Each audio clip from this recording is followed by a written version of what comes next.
Austen Paul is an expert in cinematography, storytelling, photography, and so much more. He makes high end commercials with clients you may have heard of, like Hyundai and the San Francisco Symphony, to name a couple. His YouTube channel shares his name and has breached that elusive 100,000 subscriber threshold. He's an accomplished cinematographer. He's the guy behind those magic shots you see in commercial, like a whiskey bottle getting its cork popped off and liquid pouring. It's amazing. It's beautiful. He really knows what he's doing. He knows his stuff. I've learned quite a few lighting techniques just from watching his videos.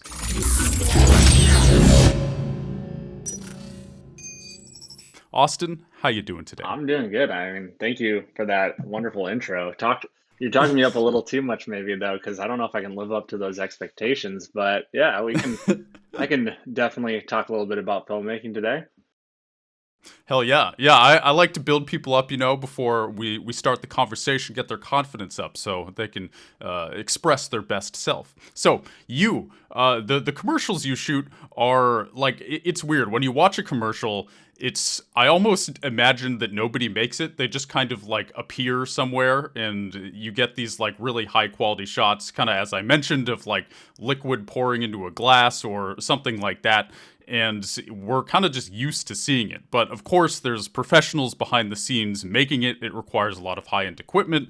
So how did you get into this space of making commercials? It seems like a very specific niche to me. Yeah, so I mean, I can take you back to the beginning of how it all started.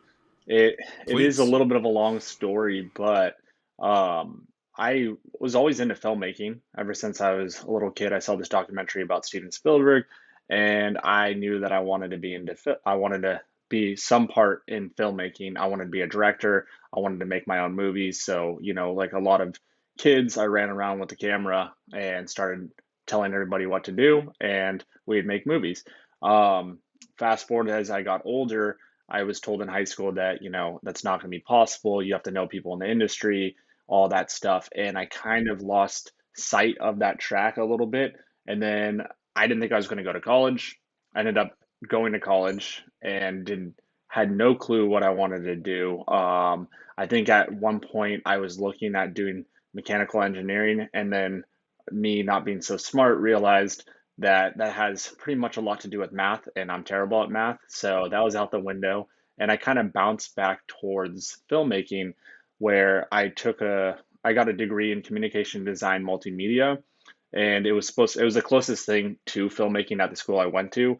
But I think I touched a camera twice in my in my time there, so I didn't really learn anything with my degree, which is cool because getting out of college, all I was really prepped for was sales jobs, and nobody really wanted to hire at that point. Which is I always talk about now. I'm very thankful the times that I literally was applying to so many different jobs, and I was so thankful that maybe my resume was terrible, who knows, but I was so thankful that nobody actually hired me because I wouldn't be doing what I'm doing today because I had to pretty much fail and fall a lot to pick my own self up and do my own process. And yeah, so from there, I got onto a feature film where it was an indie feature film, and I was a PA and realized that I learned nothing from college about being on a set and anything. Luckily, everybody was very nice and treated me well and taught me all the basics. And then from there, I was bumped up to being a production manager on the film because it was a small film and things got shifted around. And then I was more on the managerial side. And as I was doing that, I got an epiphany and realized that no matter how hard I work on this, because I was always a very hard worker, but no matter how hard I work on this film or any film, there's no way that eventually I'm going to be on the creative side just because I'm working really hard as a production manager. And I also realized at the same time, like I could be a manager anywhere, and it wouldn't be really different if it was on a film set or not. I'm don't As much as you're helping out with the film, like you're not part of the creative process really at all, right? And that's what I loved and I wanted to be a part of. So after that film was done, I decided my brother showed me some clips of Sam Colder, and I decided I'm like I'm gonna start doing that, and I bought my first camera, and I just started filming every single day of my hometown, and created kind of like a Sam Colder-esque video of my hometown. And my hometown where I grew up is actually like a very prideful place. People really brag about being from there. And so I knew that in my head, and I was telling people all about this idea. I'm like, I'm going to film like this travel kind of video of our hometown. And people just didn't understand it. They're like, What's the point of that?" And I'm like, I know it's going to do really well. If I can do it well, I know it's going to do really well because I know how prideful people are of Santa Cruz. And so I made, Ah, yes, yes. see, exactly. And yeah, if you live there, people like they think it's the best thing in the world. So, um, yeah, so I filmed, I think, for like 3 months, mornings and nights, asking people, like begging people to come be on my shoots pretty much because, nobody wanted to be, just using whoever, whenever. And then finally throwing something together because I was driving myself insane when you're filming your own hometown. I was kind of driving myself insane because if I didn't have my camera on me and then I'd see something, the lighting was good, I would be upset with myself. So I told myself I had to end this project because there was no deadline or anything like that. And I learned a lot during that. I still didn't understand what ISO, aperture, shutter speed, or anything that was like that. I put it on some random auto mode. It's called like SCN mode on the Sony. I don't, yeah. And so I was just filming and just doing whatever. And I put it together. And then when I posted that, it actually did really well for posting it. And people started sharing it all over Santa Cruz. And I was getting all these people reaching out to me, and it was blowing up on YouTube. I mean, for relatively for it. Um, and I was like, oh, I made it. This is great. Like people were asking me, they're like, we would love to hire you for like projects, blah, blah, blah. And I thought I was set. Fast forward about a year, it wasn't until a year later that I actually was paid for any work that I ever did or anything came to fruition. And in that time, I mean, looking back now, I'm so thankful that happened because I knew nothing about filmmaking still. I just got really lucky and I was not ready to actually work for anybody or shoot anything like at a commercial level at all. Um, I learned so much and I pretty much took that film that I did and I started reaching out to a bunch of companies because I had this bucket list in my head of things I wanted to experience traveling, all that different stuff. And I started reaching out to companies. I reached out to a bull rider, professional bull rider down in LA area. And I traded him bull riding lessons because I want to learn how to ride a bull, just random things, for filming for him. So I got to ride a bull and I got to film a production for him. Then uh, I reached out to a guy in that was a race car professional form. He was a Formula One race car driver, and then now teaches a Formula Three school, Laguna Seca. And I reached out to him with that same video and was like, "Hey, I'd love to do a trade with you." And I just kept doing that while I wasn't getting paid, and I didn't know at the time what I was doing. I thought I was just checking things off my bucket list. I was learning a lot of experience. I was growing my portfolio, so people thought I was filming for these big companies because nobody knew I wasn't getting paid for them, right? And I just, yeah, I kept building and building, and I was also, yeah, experiencing and doing these really cool things. So I got to race Formula Three cars, Laguna Seca, and then I just kept doing that, and then eventually work started coming to me. Because then people started reaching out. I'm like, well, now you're asking, and it's not me asking. I'm like, I need to start charging. And I think, like I said, it took a year, and I think I made like $150 on my first gig that I ever did, and I was so stoked. I was like, I'm making money, uh, which obviously, if you run a company or anything like that, that would be impossible to live off of.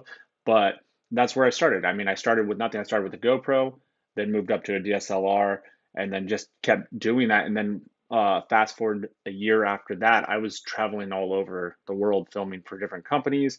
No, like nothing huge or anything like that, but it was cool because I got to travel all the time. I think I was in a different country each month. We're filming things. I was also supplementing a lot of my work with weddings. I got into weddings because this wedding filmmaker saw my work, who runs like this big wedding company for war film production all around the U.S. And he hired me for California, and I was working for him. So I was making money there. I was making money doing these travel gigs, and people I knew from when I was younger were messaging me like, how the heck are you doing this? Blah blah blah. And I was just hustling back and forth. In that meantime, I worked for a travel magazine as well. but I was doing that for free. At the same time, I was still doing stuff for free because I wanted to keep going to the next level. So I would do my work where I'd be getting paid, and then I'd also be doing that. I told them that I lived in LA, which I did not live in LA. I lived uh, 6 hours, but they only needed me part time, right? And it also allowed me to do travel shoots where I got to go to Australia with them. I got to, I mean, if you care about filming like semi-famous people, which I didn't care at all because they kind of all have a little bit of attitude, so I didn't really like enjoy doing it. So when they did like cover shoots and stuff, but I would have to go down there about 3 or 4 times a month for different events or their cover shoots, and then on the opportunities when they're doing these big travel things, then I get to go on those too. But yeah, so I didn't have enough money to actually stay in a hotel or anything. So I'd wake up super early, drive down there, film for them, and then I would drive back. I'd fall probably asleep and stay at a rest stop. And I was just hustling and grinding as much as I can. And that's what got me to traveling all over the world, getting paid, doing all that. And then I would say about maybe 4 months before COVID happened, my fiance and I were going on one of our trips. I was shooting for a TV show, and I was looking at her and I'm like, I'm so burnt out of traveling and taking all of our gear everywhere because we're having 8, 9 huge bags. You'd be losing bags all the time because they just airport luggage and all that stuff, and it was just moving things. You think it doesn't sound exhausting, but traveling all the time can be very exhausting, especially when you're having to move gear because, like, logistically, especially because it wasn't high end production. So what that means is pretty much you have to cover and take a lot of those jobs that somebody else you would be having somebody else you'd have more hands right to help move stuff. And so imagine three of us trying to move 7 bags, right? And then logistics, like I was planning all the logistics and stuff like that, and it just got really exhausting. And I remember being at the airport with her, and we are sitting there, and I'd always see those on those scrolling banners, I'd see those perfume ads. And I turned to her and I was saying, man, that'd be so cool to do something like that. They're so creative, right? With the water droplets hitting and all that stuff. And not so much the model part. I didn't really care about that. I just cared about the really creative shots. And I was thinking to myself, I'm like, how would you do that? Because I knew it was just big productions that do these kind of ads, right? Um, and then so we got home from that trip and I created a Facebook group and reached out to a bunch of people and like, hey, does anybody want to randomly come to my apartment and learn how to make product videos because that's kind of what I want to do. And all these people came over and we started doing it. And then in my free time, I was practicing, and started making them. None of them saw the light of day. And then eventually, I showed a few people, and like, wow, that's really amazing. How did you do that? And I'm like, oh, I can probably do a tutorial on this because when I was trying to learn how to do it, I went to YouTube. That's how I learned everything. Is from failure and YouTube. And there was no tutorials. I couldn't find any on product videos. I could only find them on product photography. And so I took everything I knew from video and then the lessons I learned from product photography and then blended those together. But I had to do a lot of research to do that. And I figured I was like, man, I'm going to save other filmmakers this stress of not having to do that. And so then I released my first tutorial on product videos, just for a video that I just made for fun, right? And I think then, like 2 months later, the pandemic and lockdowns happened, and I was already on my third video at that point, releasing tutorials. And it was just kind of serendipitous timing because I think a lot of people were now trying to figure out how to make money from home or do something while they were locked down at home. And so my YouTube channels just started kind of I mean, comparatively to what it was, because I wasn't ever really focused on YouTube. And I'm like, I'm never going to be a YouTuber, like blah, blah, blah, those kind of things. And it just kind of started growing pretty fast at that pace. And I just kept creating and creating. I mean, I didn't stop, and it just got better and better. I mean, even looking at my tutorials back then, I'm like, oh, that's not the greatest stuff. But I mean, people still like the videos. And in the end of the day, whether it's your best work or not, if people like it, I mean, art is so subjective, right? So you may know because you're looking at your work through the lens of your own critical self. But when other people are looking at it, they're thinking this is something that's great, kind of thing. And it's wild to see. I mean, yeah, I mean, I was gonna say COVID hasn't been happening for that long. It's happened a lot longer than we expected, but it hasn't been that long that I've been doing product videos, and just to see my growth from it. And I mean, it was the same process that I taught myself when I first started film production. I did things for free.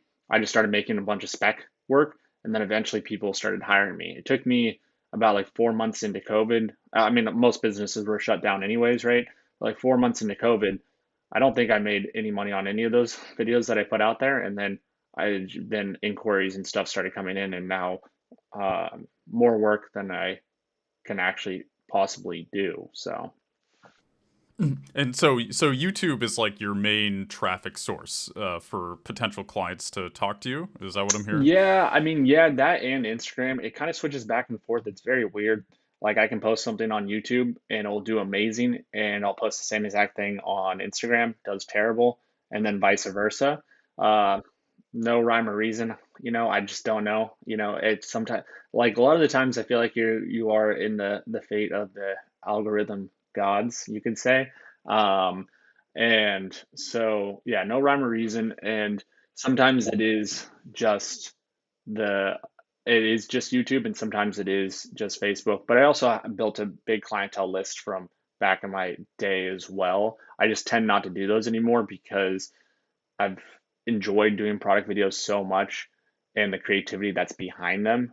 It's much harder work than the other stuff that I used to do, because it's not as clear cut, and creating a 15-second commercial can take about 4 days of filming, which sounds insane. Sometimes you spend a whole day on a shot and it just doesn't work.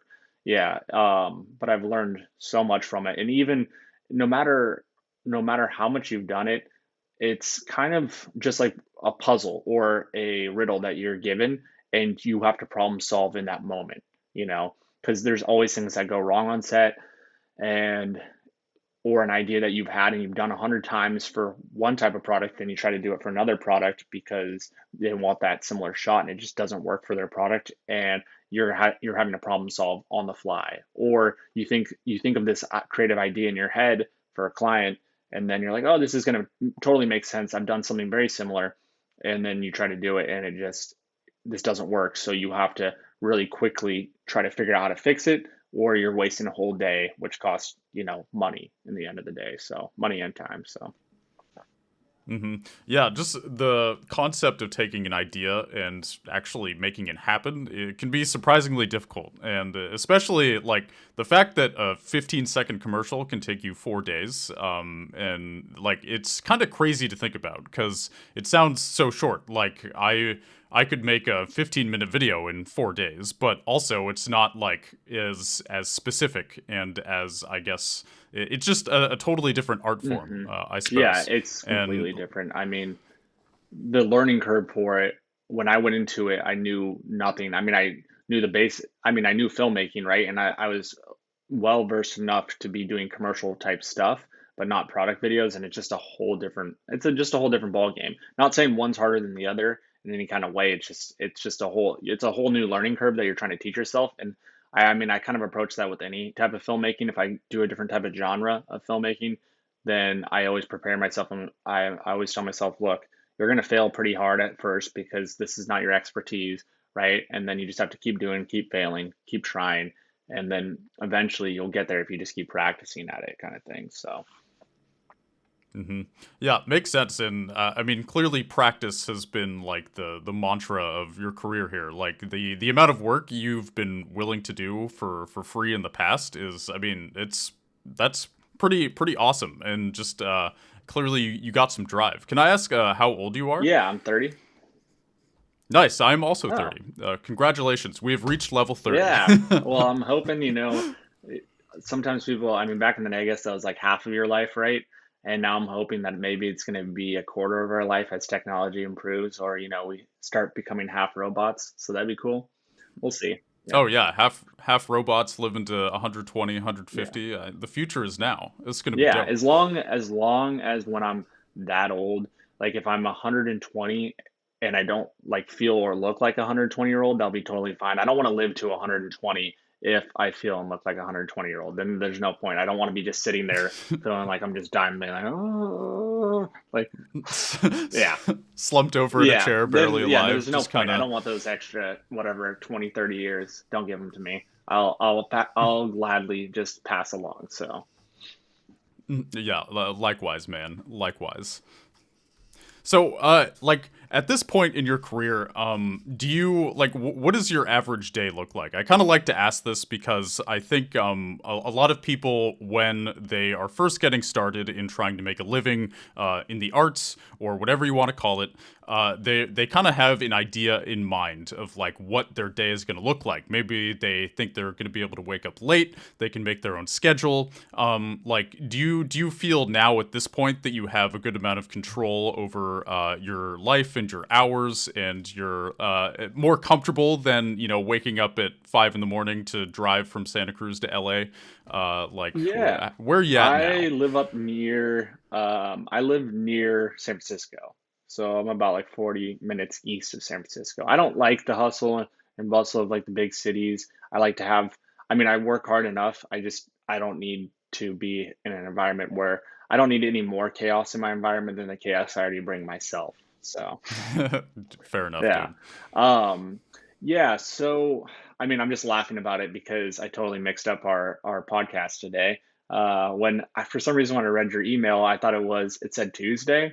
And so I'm a very like, even though that I'll put things in my calendar, I'm a very kind of in the moment, the now person. I'll be like, okay, I have this scheduled out, but it just what's happening, getting it done kind of thing in the moment is how I've always been. And I think I've been rewarded for not the greatest behavior. So the problem is you never learn if you're always rewarded, right? But yeah, so I mean the way that I pretty much deal with that is just by working extremely hard. I used to wake up. I used to be very disciplined with how I was doing things, especially in the grinding phase. I'd say you're always grinding in your business, but a little less now because for about 5 years, I was doing that grinding phase, waking up at 5, going to the gym, making sure that's all done, and then just working, working, working, working, which I still do. I just now wake up around 7 and I don't try to stress myself out as much because I was definitely feeling it for a while where I was just putting unnecessary stress on myself. Um, and I think slowly, pretty much make myself unhealthy by slowly kind of, stressing yourself into exhaustion. And so still go to the gym right in the morning after I wake up. And then I start work at 9. And then pretty much a day looks like it depends on if it's a shoot day or a day here. But, I do emails because there's a lot of different emails to deal with, a lot of different logistics dealing with clients and stuff, which is about 50% of the job is just dealing with clients and emails. But then the other part is just sitting down and editing and trying to stay focused, walking away from the computer to go on a walk to refresh my mind because I'll hit a roadblock. I mean, the same thing with working in studio when you run into problems, you're going to run into problems when editing and trying to figure out solutions, and you have to walk away sometimes because otherwise you're too close to see it, and you have to remember just to trust in the process. Nothing's ever going to be perfect, especially if you're creative. You're going to hate your stuff a lot of the times, and you just keep kind of whittling that down until it's something that you're happy with is kind of my whole mantra with it. Right now I'm taking a project that I'm working on for a client that was pretty much done, but I haven't sent to them, and now I'm kind of not redoing, but repolishing over it again because I was unhappy with it.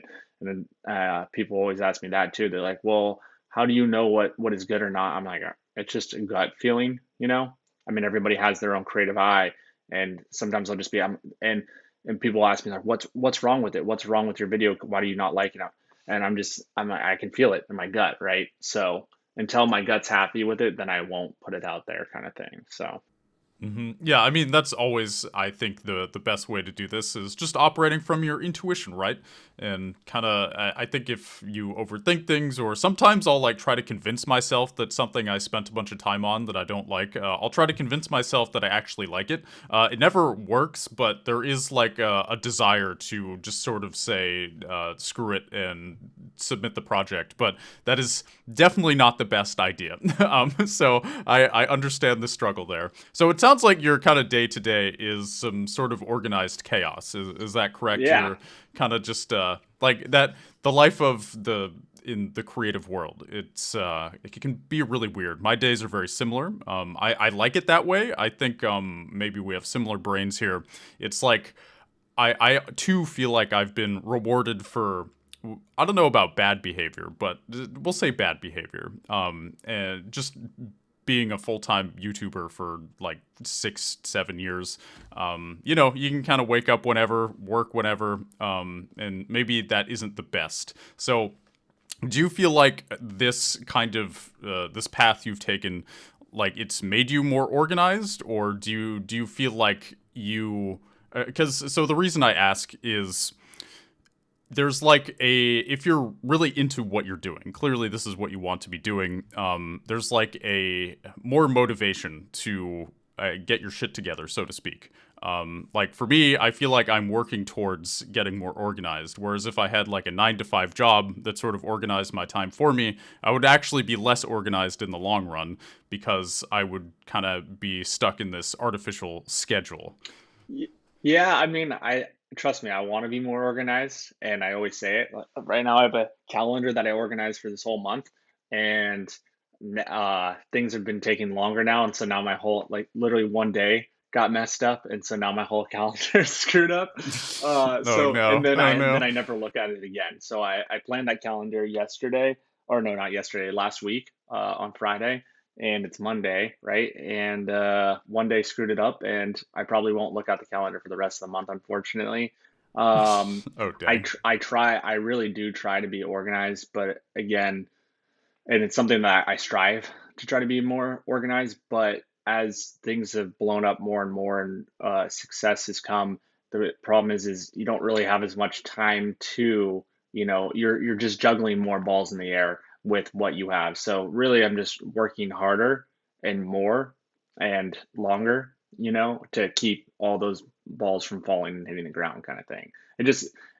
I'm like, oh, I have kind of a terrible technique, but I learned how to juggle, and then people are just chucking in more balls, and I'm like, well, we'll try this kind of thing. So Yeah, so it's funny. I've talked to a lot of people that are kind of in the same boat as you, and there seems to be a point where like they reach a certain level of success. They're still like there's just a lot going on. There's a lot to juggle, and it seems there's always a point where they end up hiring people, and that's kind of when things start to get more organized. You're able to scale up, and because you're hiring people, you're able to, I guess, like automate the flow of things a bit better. Do you feel like you're kind of moving towards scaling up in that sense, or are you pretty content with just doing your own thing right now? yeah, I mean, I honestly, for the last year, I've been going through that battle, because I mean, the whole thing of hiring people, one thing is, yeah, you can scale up, but then you can also lose what you enjoy of the process that you do. For example, yeah, I can give creative control to other people, but then I'm really just becoming a manager again, which is the whole thing that I tried to avoid in the first place with, being on a film set. Um, because now you're having to manage a bunch of different personalities. I like products for a reason, and that's because I don't have to deal with personalities in front of the camera as much. Products don't talk back to you or come in with a bad attitude. It's only really you and the product. And so, yeah, I mean, I go back and forth. It is also very hard because a lot of these things that I have for editing, editing is like one of the first things that I've been trying to find somebody to help more and more with. But at the same time, it's also very difficult because I've kind of not invented for myself, like, because it's almost that I taught myself my own language of how I edit, right? And do certain techniques.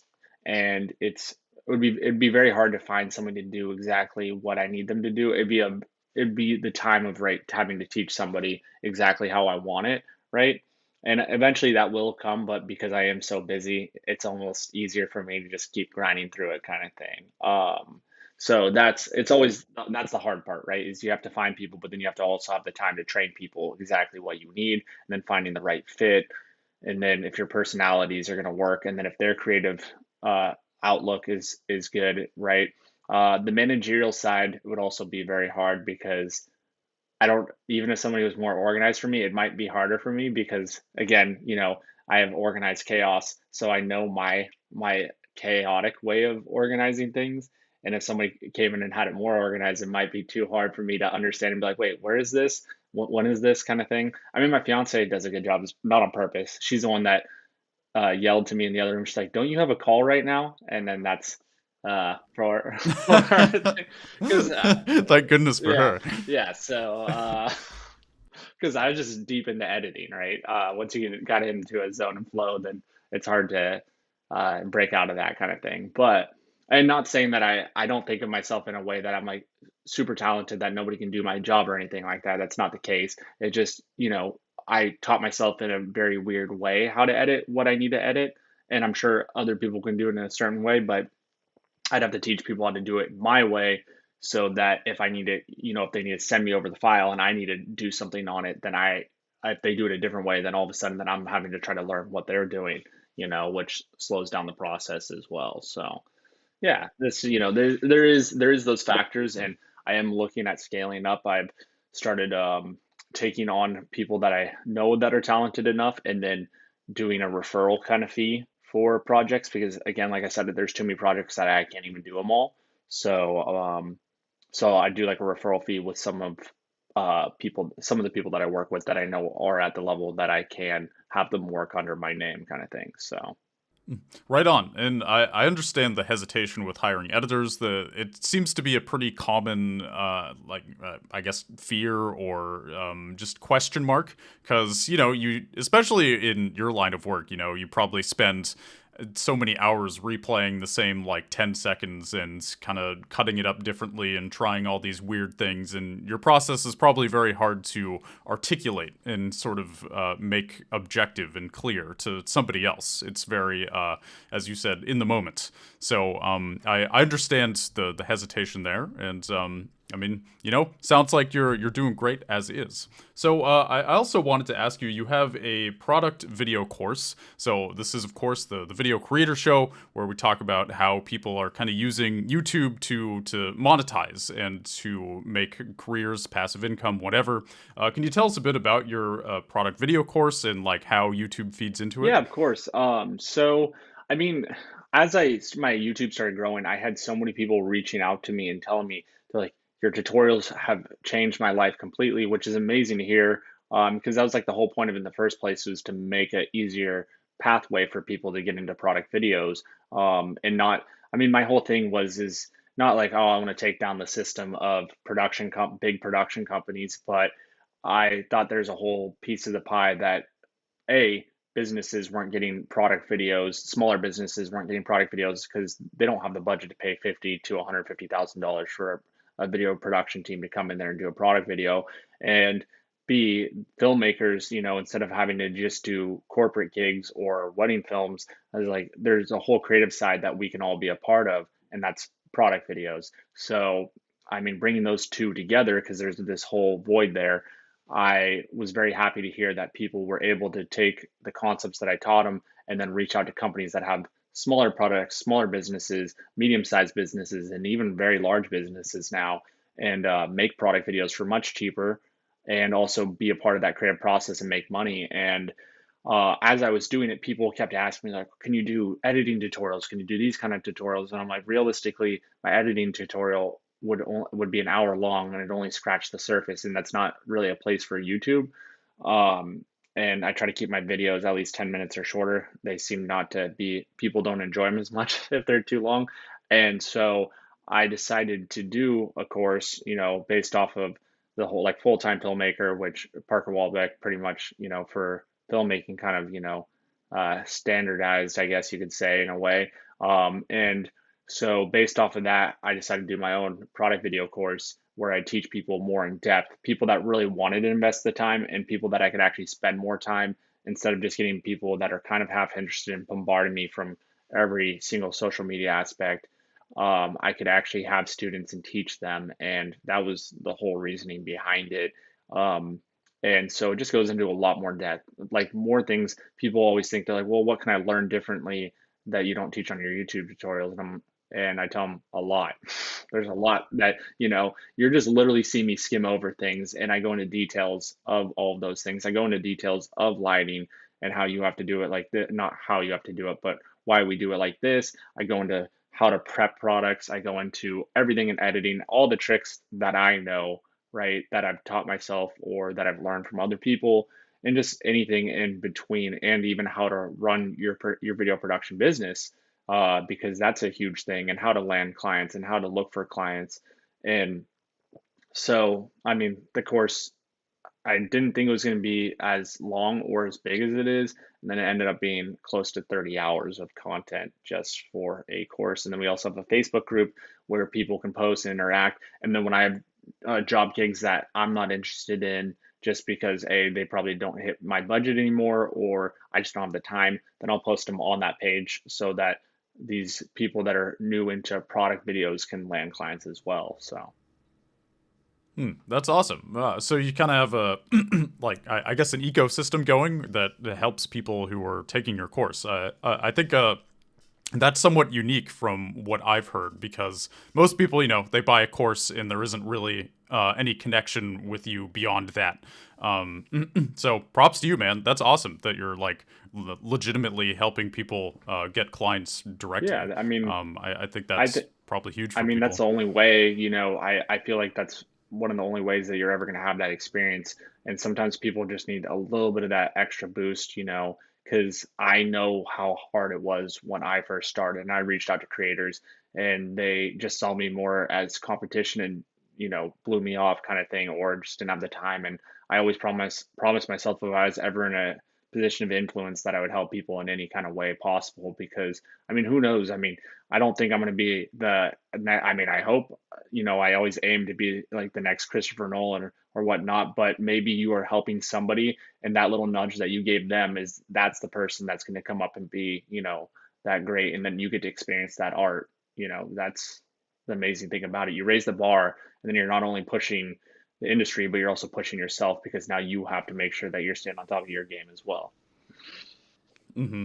Right on. And so I also see on your website like you have some short films as well. Are you still making short films or are you mostly just making commercials right now? Um, yeah, I mean, I want to get back to that, but it just, sometimes you have to pay the bills, and I don't have the time to do anything else besides commercial work. I mean, that's even the hard thing is why sometimes I don't post on YouTube a lot, is because besides just being a YouTube creator, like I am actually running a full, like it's not YouTube first. I'm not as much as people think, because I do have a small following that I'm an influencer. Like companies will reach out to me. I'm like, I'm not an influencer. Like I do commercial work first.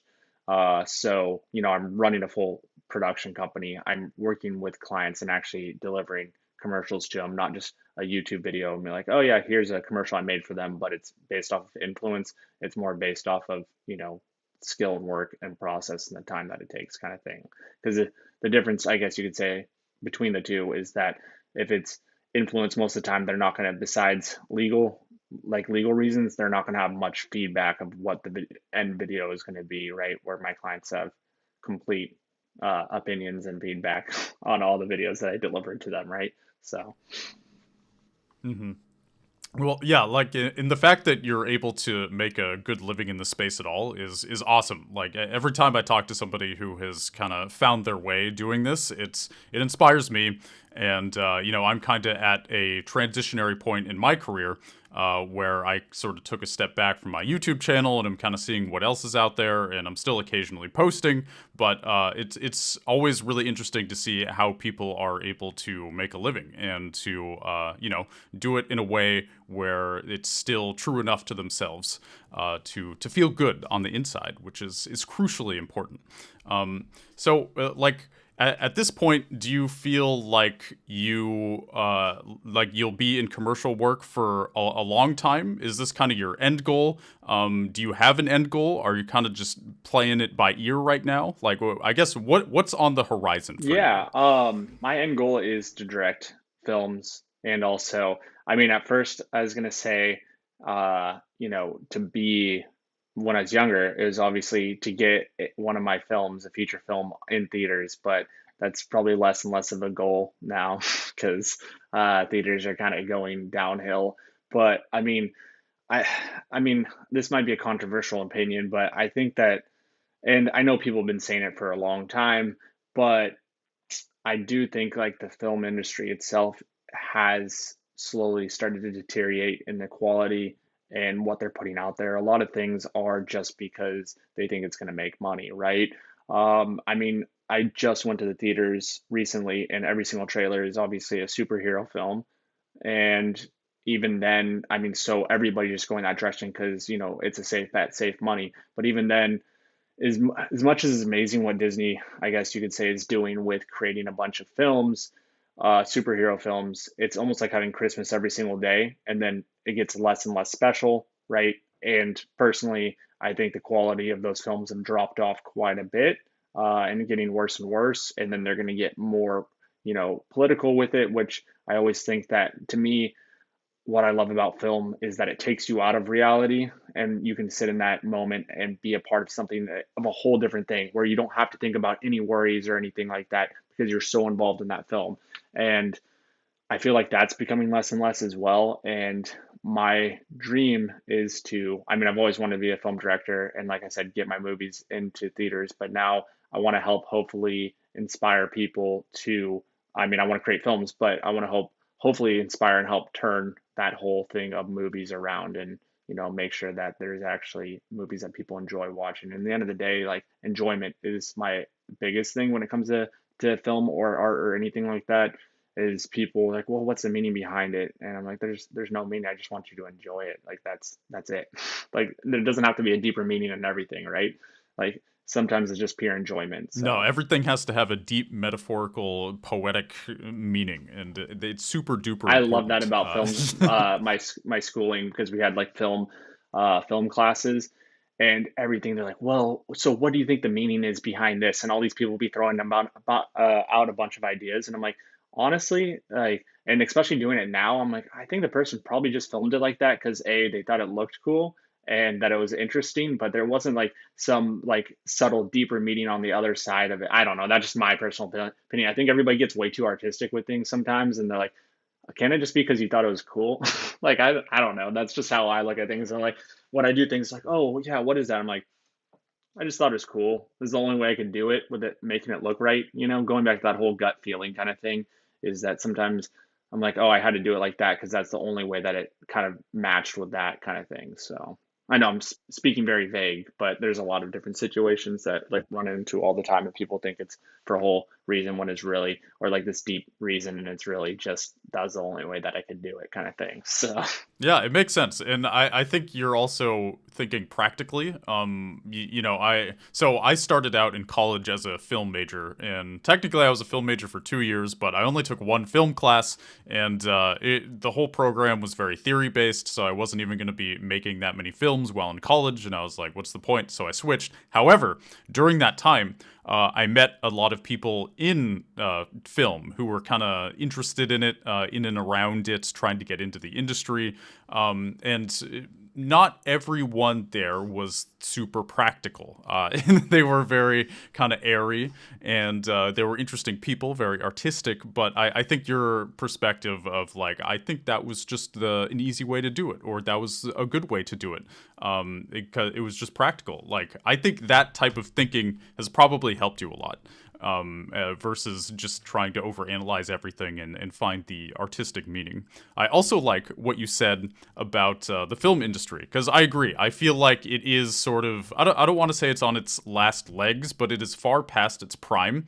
It seems like things are going very heavily towards TV shows, like obviously Netflix and Hulu, and because the advantage of these is you can really get immersed in a universe. Like I'm watching a show called The Magicians right now on Netflix, and it's like 5 seasons, and it's really awesome and really intense.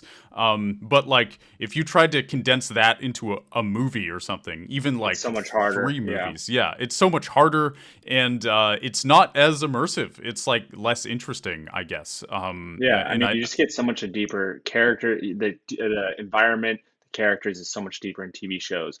And yeah, I talk to my fiance about this all the time. I'm like, honestly, I think the only way to really go now, I mean, not the only way, but if you really want to do that kind of stuff and do those bigger budgets, it's TV shows. But then I always tell myself too, I'm like, well, I mean, it was movies at a point, and you have to then can you make your characters and your films a shorter form of a TV show just as deep in some kind of way or fashion, you know? I mean, you can still, I mean, it was possible in the past, and I still think it's possible now. I think people are just, because it is a like kind of a one off kind of thing, you know, the industry does try to play it safe. And they're like, well, superhero movies, we'll just do that again.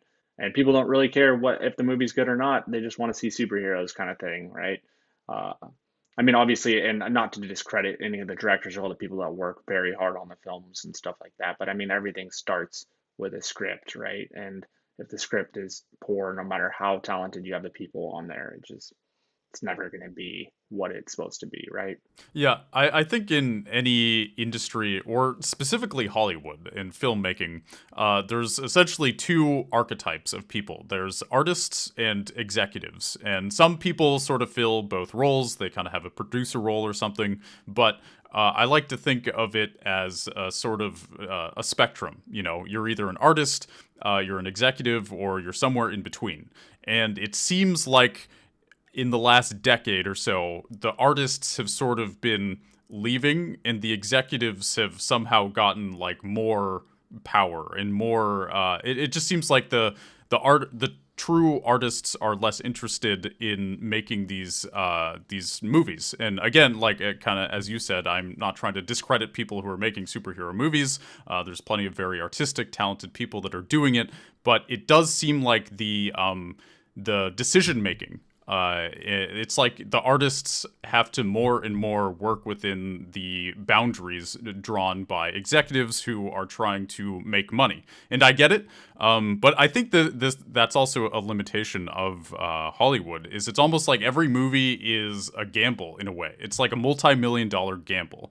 Yeah, And which is nuts because if you had those yeah. odds anywhere else, you wouldn't. I think it's what, 1 in 10 movies for at least the statistic was that 1 in 10 movies is actually pulls a profit. So they're just banking on one of those movies to cover all their losses on everything else. And if you went to a casino, you know, betting millions of dollars and be like, well, 1 out of 10 odds, we're gonna hopefully nail this, right? That's just insane. And I mean, that's also my whole thought process is trying to figure out a way to, you know, make movies in high quality movies, but not have to have these ridiculous budgets either. And I get it. There's a lot of moving parts to films. I mean, I work with product videos, which is much smaller crew, but even then, like I mean, my crew is myself and my assistant now, and so I've been able to cut what regular production companies, you know, have with costs. You know, obviously it's not the same kind of in-depth and quality that you're going to get if you have a 50-person crew or whatever, right? But at the same time, you know, it's getting closer and closer with a smaller amount of people, right?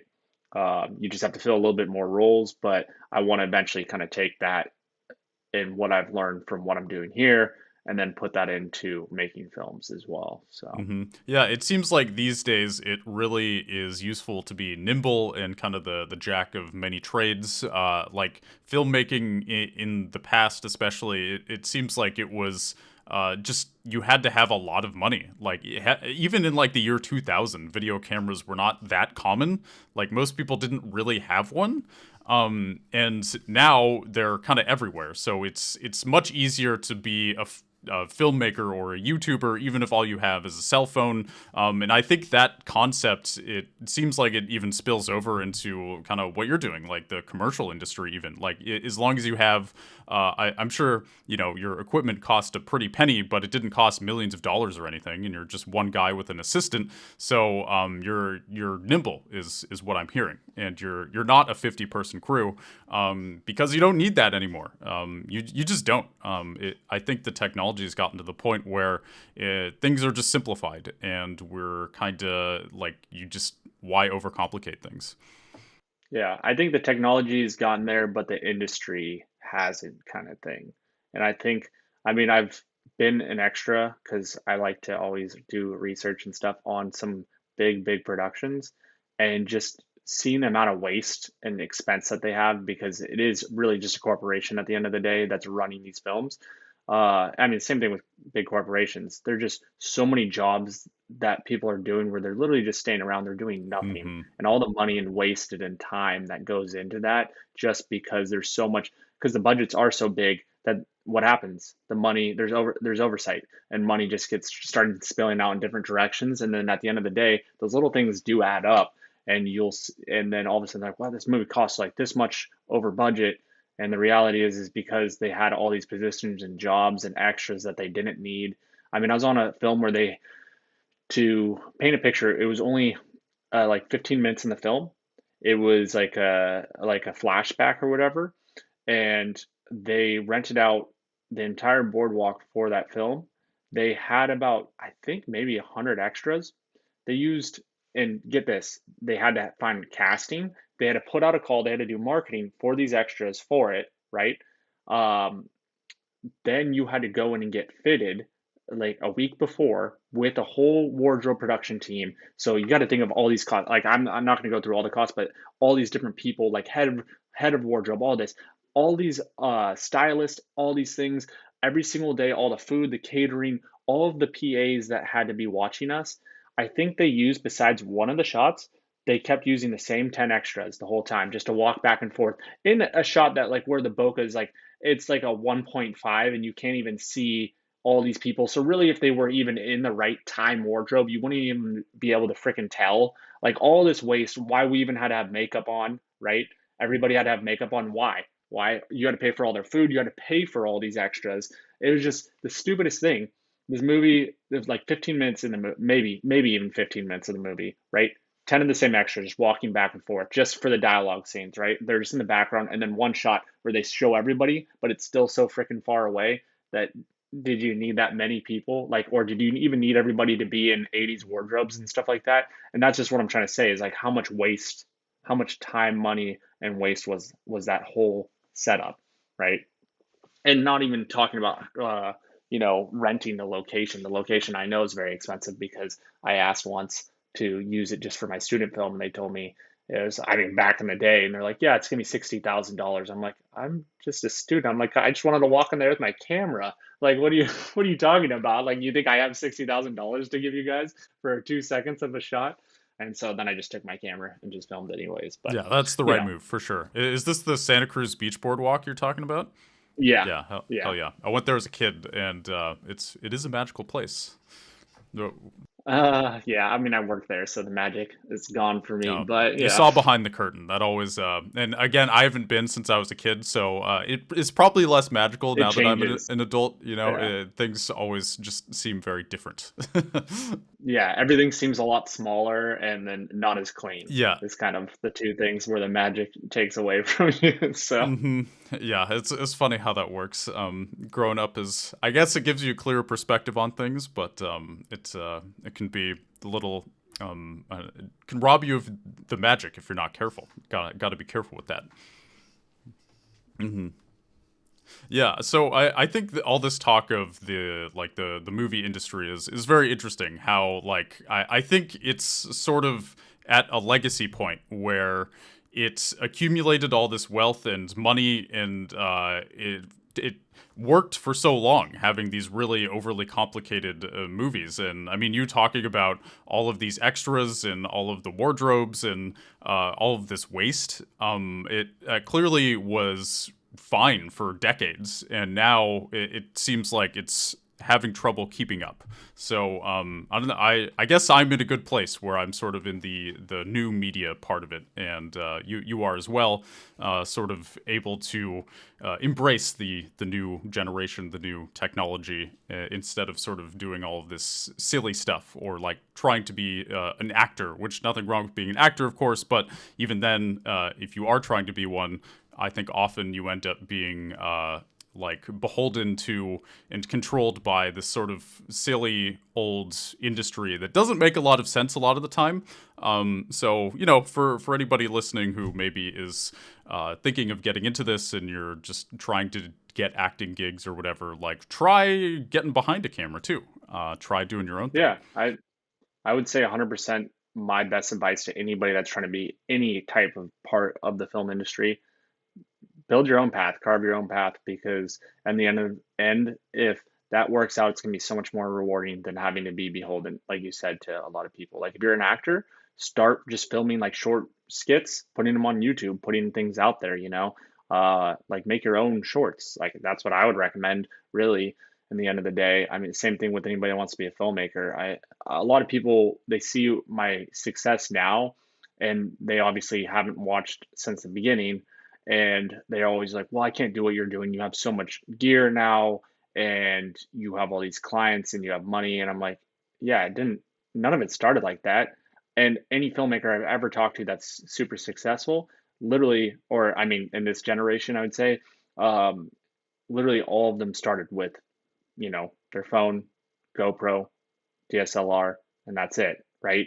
You have to build to that. It takes time. You're not going to be handed all the gear. And even if you were handed all the gear when you're first starting out, it would be a detriment because you wouldn't know what to do with it anyways. You gave me a red when I first started out. I wouldn't be able to film anything with it. It would be too complicated for me to even actually do anything. And some of the times, even the nicer the camera gear, which I've learned as I've grown, like the nicer the camera gear, you need more than just yourself to operate that. It's almost sometimes better to have cheaper camera gear because it's easier for you. It's ease of use all the time, right? So Seriously, like I recently bought some new camera gear. I bought a really nice point and shoot, and I bought a super nice DSLR. So obviously the DSLR much more expensive. I have several lenses for it, but I find I'd say half the time I just end up using the point and shoot because it's so much easier to use. Like I just turn it on and I can carry it around, and I don't have to like worry about if it's in focus because it's it's just like it's more it's easier. And I think also for some reason, well, I think I know the reason, but nowadays I think video quality, like the actual, is it a little bit pixelated? Is the lighting not quite perfect? Unless you're doing what you're doing with commercials, where you do want the lighting to be perfect. Like if you're posting to YouTube, it doesn't have to be perfect. Like I have a term I've been using recently called YouTube good, where it's good enough for YouTube and it's totally passable. Like you're not going to listen to the audio and be like, this sounds horrible. It sounds fine. It's not crystal clear, but it's fine. It's totally fine. And that's getting more and more acceptable depending on which niche you're in. But even like 20 years ago, that niche didn't really exist. It was like you were either you either had perfect lighting and equipment that costs hundreds of thousands of dollars, or you weren't in the game. But that's just not the case anymore. I think viewers, it's not as important at all. oh, 100%. Yeah. And I mean, thing is just starting can be very daunting too for people that are coming in and wanting to do what we're doing.